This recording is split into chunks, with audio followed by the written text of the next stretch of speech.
Bonjour à tous et bienvenue dans la cuisine de Marie. Aujourd'hui, je vais vous présenter ma recette pour une pâte sablée sans gluten. Donc, je vous propose de passer à la découverte des ingrédients.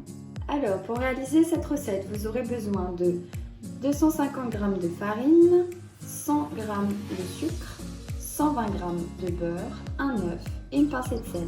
Alors, c'est un choix personnel, mais concernant la farine, c'est la farine Tipiak sans gluten. Je la trouve beaucoup plus simple à travailler, sachant que les farines sans gluten sont très compliquées. Alors en premier, on va venir chercher la farine, on la verse, le sucre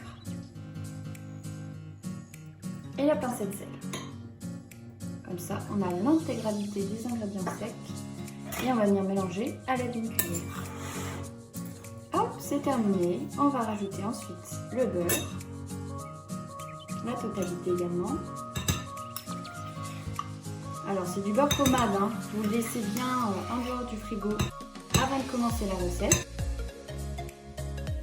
Donc pensez bien à enlever vos bagues parce qu'on va devoir pétrir avec les mains. Je n'ai pas de gants pour ceci. Donc voilà. On commence. Et on intègre bien le beurre qui est bien mou. Ça va être assez facile à travailler. Donc voilà ce que ça donne, on n'a pas encore une boule pleine, on va venir casser l'œuf en entier et après ça on reviendra travailler la pâte.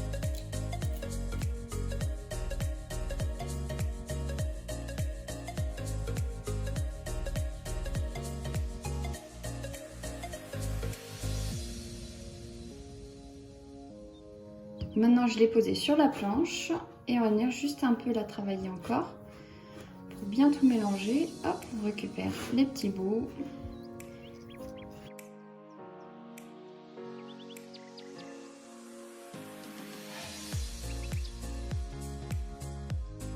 Donc voici ce que ça donne après pétrissage. On a posé un petit peu de farine au fond du bol et on va venir poser la pâte délicatement. Ensuite, on va la mettre un petit peu au frigo pour qu'elle repose. Donc voilà, après 40 minutes au frigo, j'ai pris la pâte, je l'ai étalée au fond d'un moule, sans faire de rebord, parce que je voulais faire un biscuit sablé. Voilà, donc je vous conseille avant de le mettre au four, de le préchauffer à 180 degrés pendant à peu près 10-15 minutes. Donc moi le temps de l'étaler, voilà, le four est chaud. Par contre, je vous propose de prendre une fourchette et de faire des petits trous au fond. Et voilà, après avoir fait des petits trous pour pas que la pâte gonfle au four, on va le mettre pendant 40 minutes à cuire. Et voilà, le biscuit est bien cuit, il est bien croustillant. Je m'apprête à la garnir avec une tarte au citron.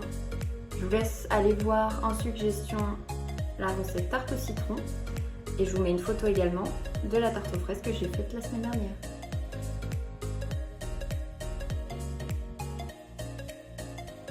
Je vous souhaite très bon courage pour la recette. Merci d'avoir regardé cette vidéo et je vous dis à la prochaine. Bye bye!